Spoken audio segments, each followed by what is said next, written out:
大家可以放心哦，就是这堂课应该是之后仪式里面就是大家最轻松的一堂课。对吧？这堂课呢，这堂课啊，就是这个钟头跟大家分享。讲完，大家压力都不大。然后这个是我的，那不好意思，就是因为我做这份简报的时候，就是没办法说中文，所以里面的内容都那个这样。那就是如果有任何问题可以提出来，我尽量帮你们就不好意思。那我叫胡泰荣，可以叫我帮我开。然后就是回来社区同一团的，然后是1001期的然后 A 塔手编号是173。那什么是 A 塔手？然后跟各位解释。然后底下这些呢是就是最近几年参加一些比较有代表性、比较重要的一些活动方法。OK， 那在一开始我想问一下大家，就是大家觉得同军营是什么东西？就是你在同军活动里面，你会发现到，就是同军活动它其实各个方面、各个领域都可以包括到，都可以做到。就是你在同军活动里面，什么东西都可以玩，什么都可以做。但是各个方面、各个领域，你都会发现到有其他更多的社团、更多的团体比我们更专业、更优秀这样子。那同军的优势在哪里？那同军有个非常大的优势就是我们有非常多的国际资源可以用。那后面我会跟大家就是介绍到。那如果说你对国际活动有兴趣的话，其实你可以在 Facebook 上面找到，就是我们有一个国际活动经济旅行的兴趣小组，就是你可以在 Facebook 上面找到，它是一个 open group， 直接加进去之后，然后就可以进来。那这里面呢会有很多非常多，就是以前参加过国际活动的一些前辈，然后一些非常喜欢自助旅行的伙伴会在里面投一些讯息跟大家分享，还有就是近期有什么样的国际活动，就是可以在里面看到，就是有兴趣的可以上 Facebook 去找一找。那国际活动呢，我稍微列出了一些，就是你可以去参加的国际活动，有哪一些 ？APR Jamboree，APR Jamboree 就是亚太区的大陆营。有没有人去年有去参加全时？那谁辛苦的？有啊，还蛮多的团队。去年那个全时大陆营，然后刚好就是第28届亚太区的大陆营，哦，就是大家很幸运在台湾就参加到一个活动，就是 APR Jamboree 这样子。那在下一届呢，在斯里兰卡，就是今年已经结束了。那在下一次的 APR Jamboree 在2013年在日本，就是2015的那个世界大陆营的营地的一个雨天，好，下一次 APR Jamboree 在日本，在明年。那再来就是 World Scout Jamboree 世界童军大陆营，然后它是一个世界童军一个非常最重要的一个大拜拜大聚会，就是它是每4年办一次，跟奥运一样，就是你每到了要办世界童军大陆营的那一年，你看到你就开始就是嗅到，然后就是发觉到全世界童军开始就是鼓掌，然后那一年就是特别大家特别鼓掌。然后上一次的那个World Scout Jamboree就是在去年在瑞典，对，那下一次就是2015在日本。然后这个东西我等一下之后会就是比较深入跟大家介绍到，先看过去。好，World Scout Mood是针对就是我们现在罗浮在办的一个世界罗浮大会，那它是也是每4年办一次这样子。它也是每4年办一次。那上一次呢是在肯亚，下一次也就是在明年暑假呢在加拿大。好，那这个等一下后面单独介绍到。Rubberway 是欧洲区的罗浮大会，它每3年办一次。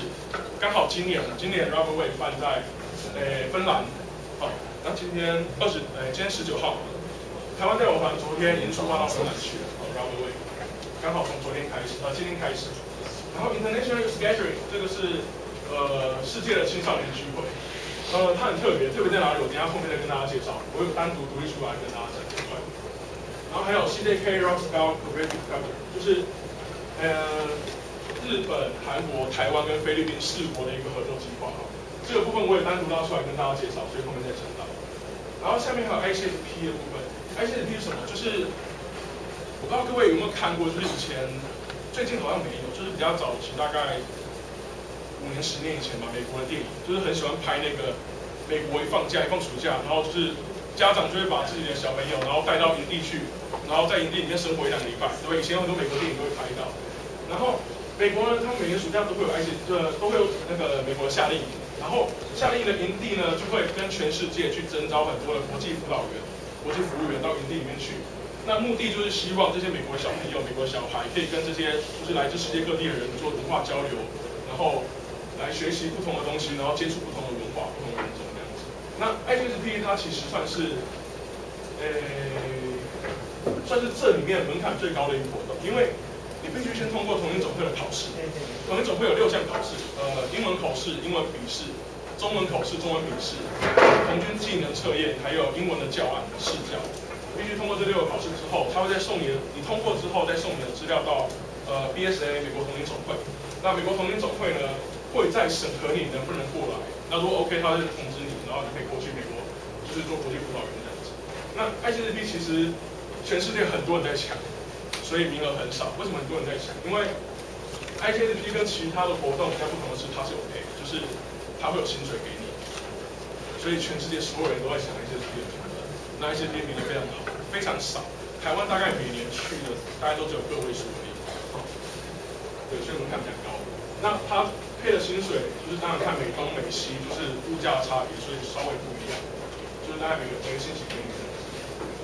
那如果有兴趣的话，就是想要知道 ICSP 怎么样考试，在总会那边，然后什么时候会有资料公布，可以私下来找我。那ESBP 它跟 ICSP 很像，但是有一点不同的是，它不仅在欧洲，在欧洲，比如说西班牙、瑞士、瑞典，反正在欧洲各个营地里面，它都会有一些志工的名额释放出来。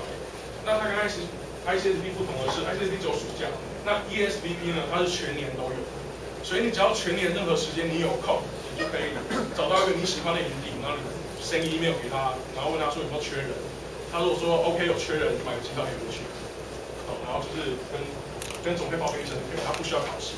那 ESBP 呢，通常营地都会供你吃、供你住，然后让你在里面当一些。开始就供他自己说起来，就是供你吃供你住，然后在里面进行一些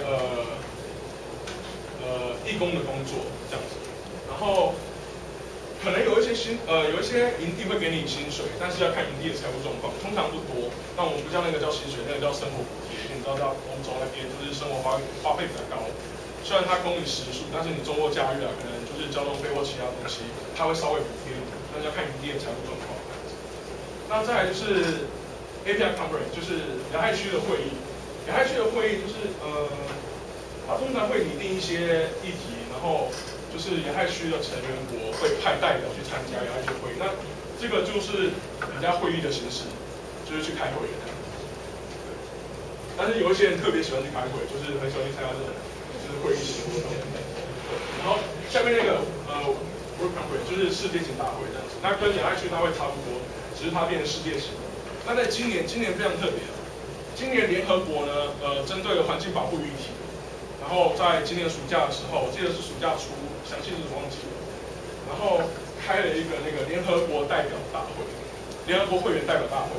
好，那他首次破天荒的邀请，就是世界童军总会，可以推荐5个名额列席在联合国世界代表大会上面，就是世界童军总会就跟全世界的会员国去遴选，然后去请他们推荐，就是看有没有人是环境保护议题的专家，然后同时你的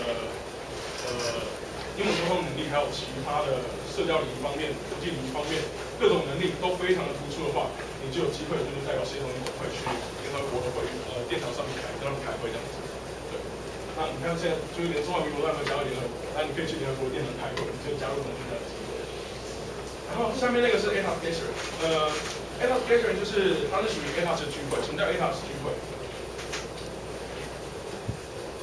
像这个就是 ATAS 的聚会。那什么叫做 ATAS？ATAS 就是它的前身叫做亚太地区的最高荣誉童军协会。那它这2年呢，因为开放了这2年比较开放，所以很多美国的 Eagle Scout， 然后加拿大的 Queen Scout 跟欧洲的一些童军都会来申请 ATAS 这个东西。所以它现在已经变成一个全球最高荣誉童军协会了。那你要申请它的资格，就是你必须要在该国家或该地区，就是最 top level 的 scout。比如说你在台湾，就是你要是国花或是服务罗服，你就可以去申请 ATAS 这样子。就是各位如果后面的伙伴如果考到服务罗服的话，就是可以跟我联络帮你申请 ATAS， 或者是前面的伙伴之后如果就是还有兴趣继续考服务罗浮的话，对，然后考到我可以帮你申请 ATAS。那 ATAS Gathering、ATAS 聚会，它是只限定 ATAS 才可以参加的活动，它也算是一个国际活动。对，然后，对我刚刚讲，台湾就是国花童军跟服务罗浮。羚羊南路豹跟那个是鸳鸯太阳。然后，下面那个 National Jamboree 就是世界各国的全国大陆营，你只要对那个国家的全国大陆营有兴趣，你都可以去参加哈。像今年暑假在韩国雪域山韩国大陆营，就是下面那个台湾有100多个代表参加，就是世界各国的那个全国大陆营，你只要有兴趣，你就可以跟同一总会同胞，然后就是自己组团去参加这样子。然后还有一些non-official gathering， 就是非官方的一些聚会。非官方的聚会，比如说像今年暑假好了，今年暑假有2个还蛮大型的非官方聚会，一个是台湾，然后香港、澳门、马来西亚跟泰国的，对不对？我念错了。对，台湾、香港、澳门、马来西亚跟泰国5国的一个交流跟聚会这样子。那它的活动是在8月多的时候，然后到马来西亚。然后从马来西亚到泰国去，就是在2个国家交流，参加一个活动可以去2个国家这样子。那它是私底下由罗浮跟服务员策划跟执行的一个活动哈。然后我们澳门代表就坐在这边，对，我们澳门这就有派人去了，好像最后不知道我有没有讲对。然后还有另外一个比较大型的非官方聚会就是台湾跟香港的罗浮，在今年暑假在8月尾的时候。有大概10几个台湾加香港10几个罗浮要到不丹去做交流，做文化交流这样子。那这也是他们自己私底下发想，然后就是寄 email 给不丹的同一总会，然后寄 email 给不丹的罗浮，就是跟他们做接洽，然后跟他们说，我们台湾跟香港有一些人想要去不丹做交流、做参访这样子，然后他们也愿意接待 ，OK， 所以他们8月比较成型，要出发这样子，就是一些比较非官方的聚会。如果说你有一些这方面的资讯的话，就是你可以就是跟着他们一起去参加交流。其实我还蛮推荐这些非官方的聚会，就是它没有太多的束缚跟一些要顾虑的东西，它纯粹就是很自由的交流，其实是个很棒的活动。OK， 那我刚刚列出了那么多活动，其实你要怎么选择去参加？我自己就是稍微归类了一下，那当然就是以我自己主观的意见，就是。那上面那个是比较低门槛的，就是你如果没有参加过国际活动，你可以以这个为主，就是考虑去参加看看这样，就是比较一些低门槛，然后不会太过难的活动。第一个就是 APR Jamboree， 就是我刚刚讲亚太区的大陆营。那因为它都在亚太区，所以相对的参加费用比较便宜之外，就是机票比较便宜。那再来就是世界性上的聚会 ，International Education， 这个东西为什么推荐大家参加？是因为它不用钱。一个不用钱的国际活动题目，对我之后就是我等一下38出来跟大家解释为什么不用钱。然后就是 CDK 中日韩非4国的一个罗浮合作计划，在菲律宾。那它也算是国际活动里面价位最低的，就是门槛最低。然后除了价位最低之外，它也算是非常好玩的一个活动，所以非常推荐 CDK。那我后面一样会单独拉出来跟大家介绍。然后后面还有4个就是我自己认为还有大家公认为最好玩的活动，就是世界童军大陆营，就是全世界所有童军的那个最盛大的聚会，这不用说讲。还有世界罗浮大会，就是属于罗浮的世界童军大陆营。那你知道，就是罗浮都是成年人，那专门为成年人办的活动就已经特别好玩了。然后 Rubber Way 号称全世界最好玩的童军活动，号称全世界最好玩的童军活动。有去过 Rubber Way 的回来都赞不绝口，就是它是我下一个目标，因为我之前没去过，因为它都办在欧洲去罗浮大会，所以相对它比较贵一些。然后还有就是 ICDP， 但是我刚刚讲就是 ICDP 它门槛比较高，就是如果有兴趣的关系一下再来。OK， 然后这几个我单独拉出来跟各位介绍了。好，刚刚讲过了。那 OK， 我先以世界童军大陆营为主。那世界童军大陆营呢？我听到下面是看谁？世界童军大陆营呢？上一届是在瑞典，但是瑞典的在上一届呢，2007年在英国，那是世界童军创立100周年的世界童军大陆营，所以它算是一个比较经典，然后比较算是最经典的一个大陆营，所以我就以它为主来做跟大家做介绍。那现在大陆营一个很特别的地方就是，你可以看到它有一个这个地方，它就是成人营区，成人营区，它是整个大会里面最精华的地方，就是，你不要看那营地小小，就是我们从成人营区这边，因为我自己每天的工作就在营区走来走去，所以我每天从这个地方走到对角，用走的我大概走2个钟头，所以这营区非常大。那在成人营区里面，它其实是一大片的草皮，然后你就看到草皮里面啊，从活动开始之后，整个大天幕拉起来，然后里面就跟舞池，然后舞厅一样，然后一整排的酒吧，然后后面一整排的音箱，全部都是啤酒，然后再架舞台，每天晚上都是演唱会，就是每天晚上都是喝着啤酒喝可乐，然后是演唱会的，就是他每天都非常狂热。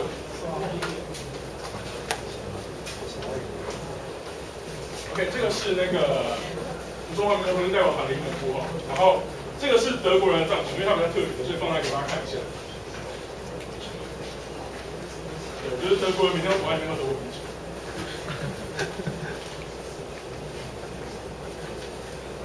OK， 我们在现在大陆营里面呢，会看到很多的营地建设，那有很多类似这种大型的设施可以让你上去玩，像这种摩天轮啊，像一般我们常看到海盗船，还有一些可能在台湾比较少见到的工程，就是在那边可以搭给你，然后自己在那边玩。然后，你在台湾露营的时候，团长跟前辈教你们营地建设在干嘛用？就是帮助露营生活，就是方便，然后露营生活顺畅，对不对？但是你可以看到很多外国人，他们营地建设都是为了就是营地美观为主这样子。你看到他们的营地，然后帐篷弄得跟花园一样，就很漂亮这样。然后这个也叫营地建设，这就是瑞士的营地建设。对，就是把一个像上人一样的东西插在土里面，然后旁边写一本书嘛，可以留言给他们，然后请他们去看。就是他们会把营地弄得很漂亮，然后弄得你觉得在里面生活很快乐的那种感觉。就是我觉得我也有一点被他们影响到，就是你如果跟我出去露营过，就知道我会把营地弄得很漂亮，然后到处都是乱七八糟的东西。就是大家的习惯不一样。那这个是我们在营地里面的生活。你就看到每天大家如果不想参加他的模组活动，你可以到处自己去玩。我好几天都在里面到处free hug这样。然后free hug是大概在2006、2007的时候，是我们带进来台湾开始free hug。在那之前应该没看过在台湾。对，然后我们后来就是出国，然后到哪里去都开始去free hug，去报歌的那种。然后在世界大陆里面，因为世界各国的人，还有各种不同的人种都在里面，所以你在里面其实。因为同性的关系，你不会看到什么种族歧视啊，或者是一些奇怪的眼光去看待一些不同国家的人，在里面不会发生这种事情，你就会看到大家非常和平的相处这样。像这几个就是比较重的美国童军，他们就是帮一些就是比较相对起来比较受弱的一些非洲小朋友去提水啊，去帮他们就是搬东西，就是做一些工作这样。你看这种感觉，就是在整个营地里面大家都互相帮忙、互相合作。那这几个是我partner，就是我们一起工作的partner，我们在同一个团里面，对，就我一个台湾人跟这3个。OK， 然后，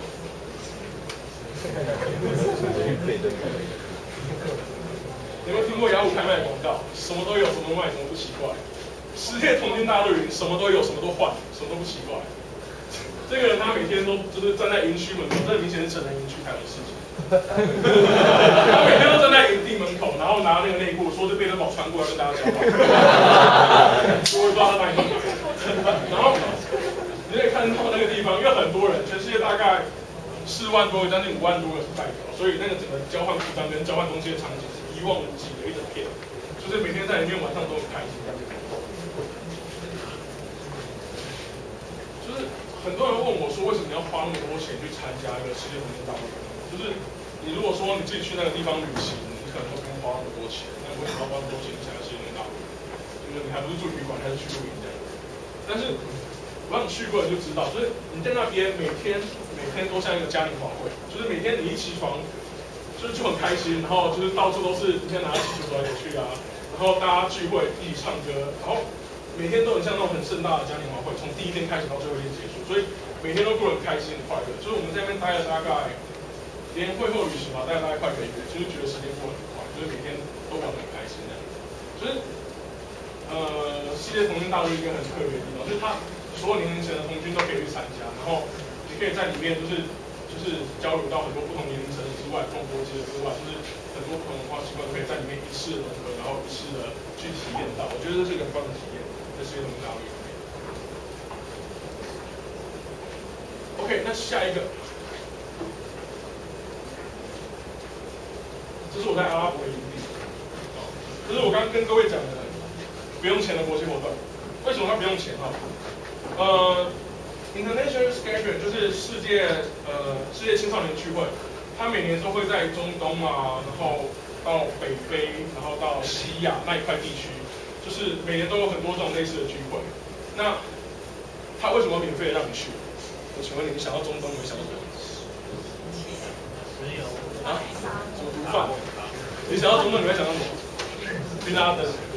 你想到中东，你会想到什么 ？AK-47，对不对？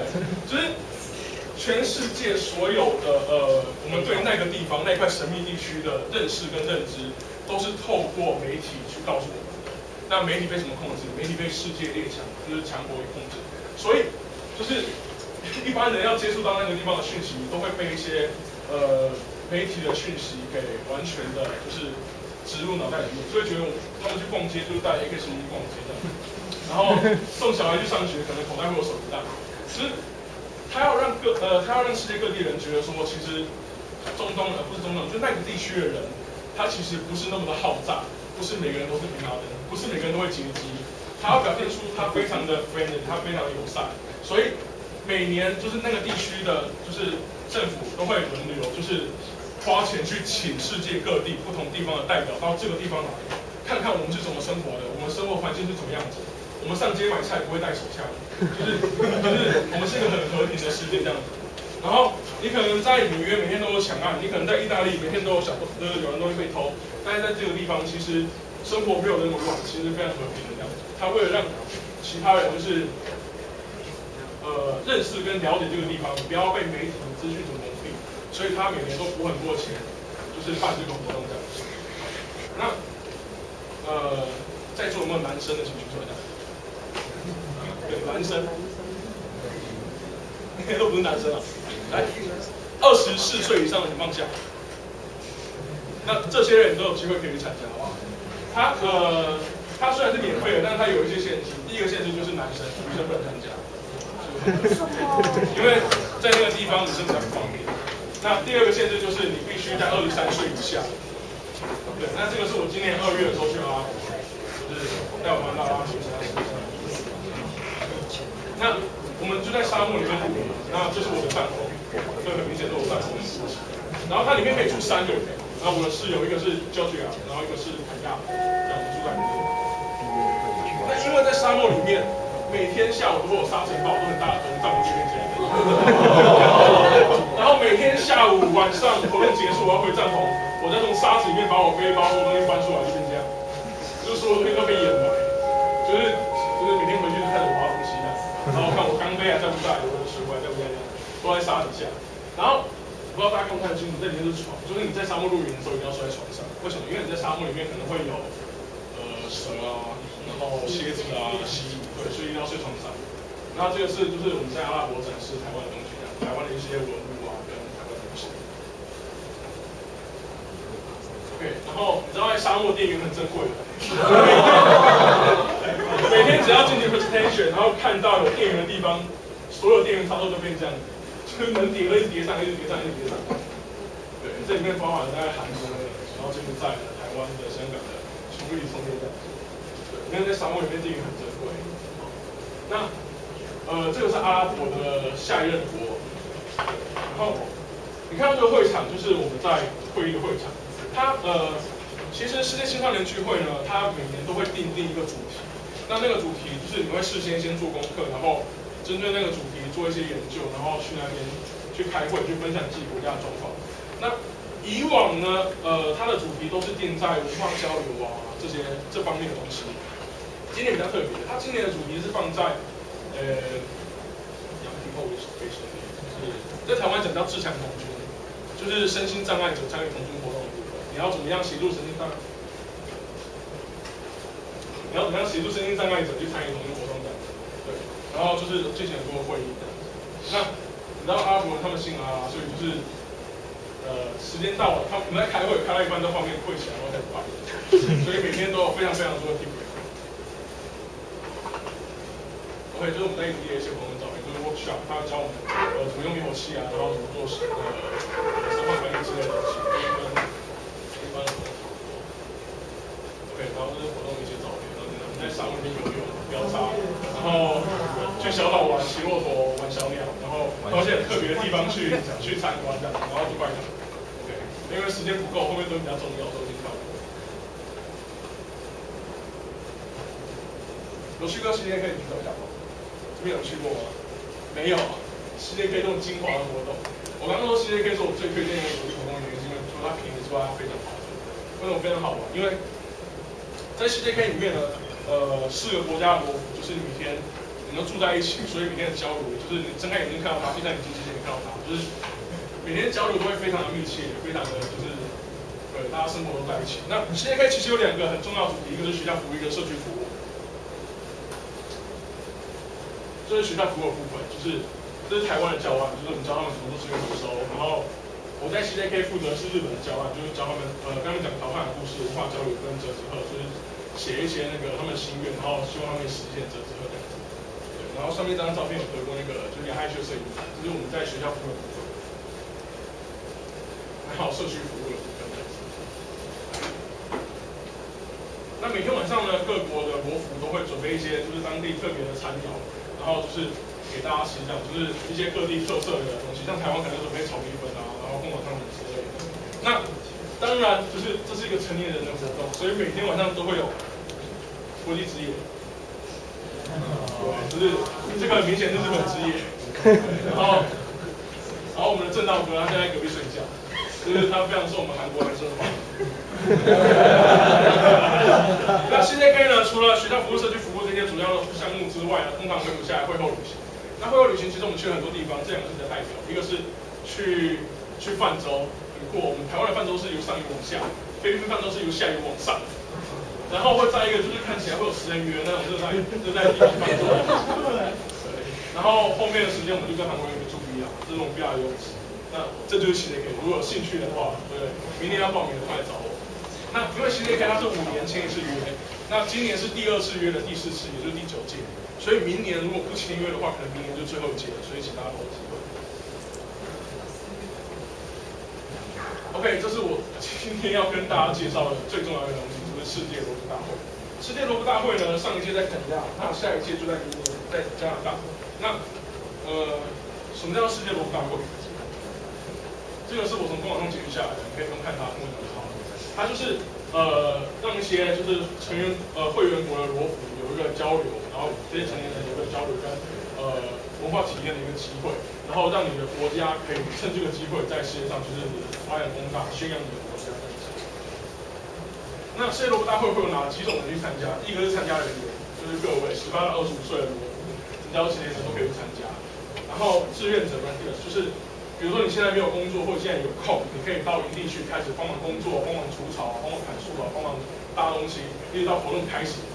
对，就是志愿者的部分。然后还有IST， 就是你如果年纪超过26岁，你不能够帮你参加人员，那你可以报名 IST 去服务，就是到营地里面各组去认领工作，然后就是你可能会有day off 时间，放假时间可以跟着一起去玩。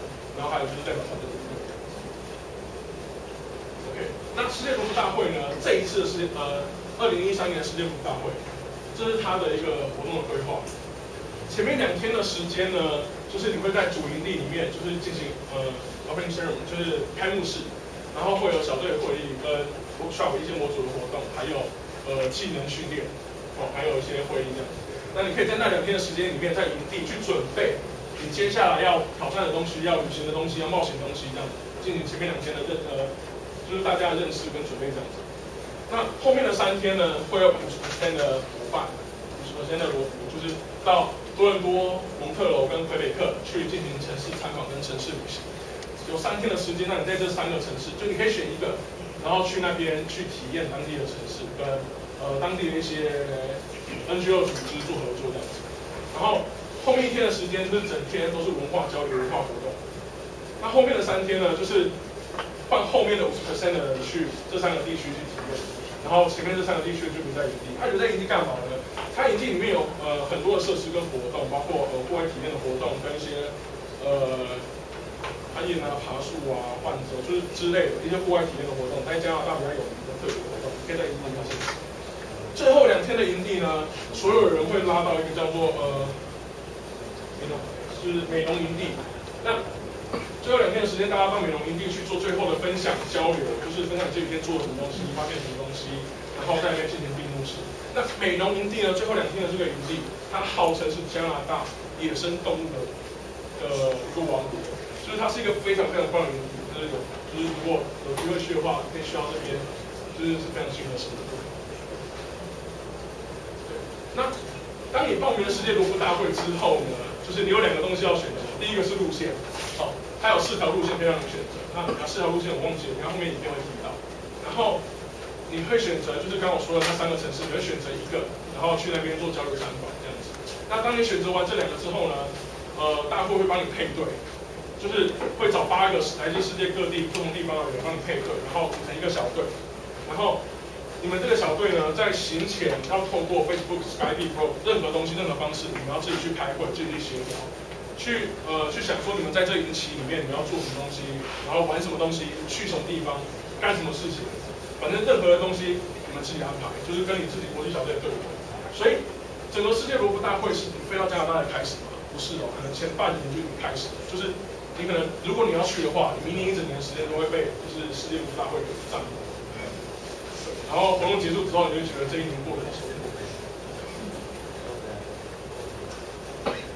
那这部影片是关于那个世界萝卜大会的那个它活动方案的一些介绍，它很短，2分钟，给大家看一下。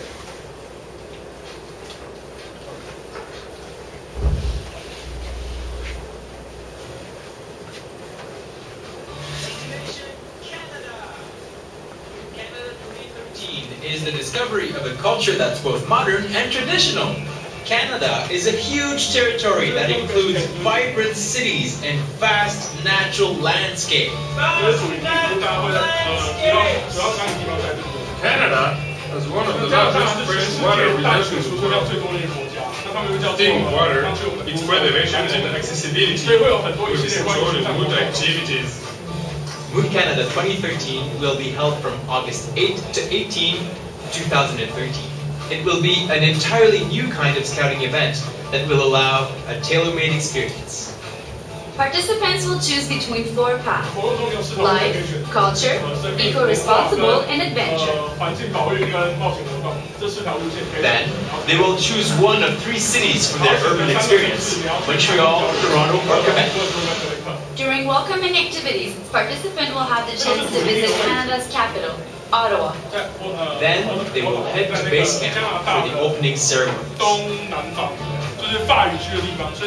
Welcome to the base camp of Mood Canada 2013. Nestled deep in the heart of the Canadian forest, the Mood Base Camp provides campsites for all 5,000 participants. It is here that for 3 days they will share the activities chosen with their patrol. It's also here that the Global Development Village will be held. During their 3-day urban experience, participants will engage in far-reaching service activity and at the same time discover their chosen city. Mood Canada 2013 will end at base camp with the closing ceremonies. It will certainly be a moment of great emotion for all. Mood Canada 2013. Be there!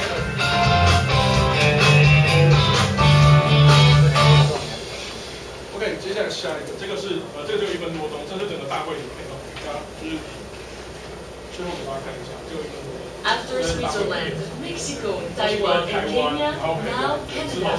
The World Scout Committee has entrusted the 14th World Scout Route to the Association des Scouts du Canada.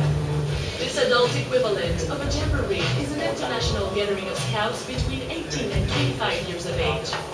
The 14th World Scout Route will be taking place for the first time in Canada from August 8 to 18, 2013. It will bring together up to 5,000 young people from every part of the world of Scouts. The MOOT 2013 base camp will be located at the Awakamanchmino outdoor camp near Canada's capital, Ottawa. The large gatherings will be taking place deep in the backwoods of Quebec. These will include the opening and closing ceremonies, as well as the conferences, workshops, and outdoor activities. However, one part of the program will take place in urban settings in the three largest cities of Eastern Canada. At MOOT Canada 2013, participants will be masters of their own program. They will be invited to choose and develop a route from among the following: the life route, the eco-responsible route, the culture route, and the adventure route. These routes will be taken by smaller international teams and will take place in Toronto, Montreal, or Quebec City. MOOT Canada 2013 is far more than a tourist jaunt in Canada. It is an opportunity to grow in accordance with the finest values of Scouting. From August 8 to 18, 2013, Canada will be waiting for you. Be there. 然后包括刚刚3个，就是可以城市探访、城市交流部分，都位于加拿大的东南方。就是你看到这是一个加拿大的地图，它会在加拿大的这个地方。然后我们预计明年我们组团，然后我们自己就是我们要横越美洲，就是从这个地方到温哥华，然后再下去到西雅图。就是如果各位有兴趣，可以明年一起去参加世界大会的话，就是会后如果有机会，就是欢迎到我报名。那我今天简报到这边，谢谢大家。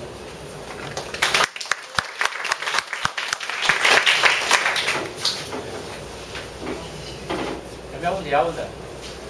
对吧？就是各位如果有什么问题可以问，对，就是现在可以提出来。就是刚刚看完什么想法？每个活动都可以找他报名，所以要不快点问。团报有哪个东西是你特别想去的？就是现在可以提供出来这样子。有没有团报？那如果没有的话，就到这边。之后有机会的话，大家就是在迎新会看到我在提。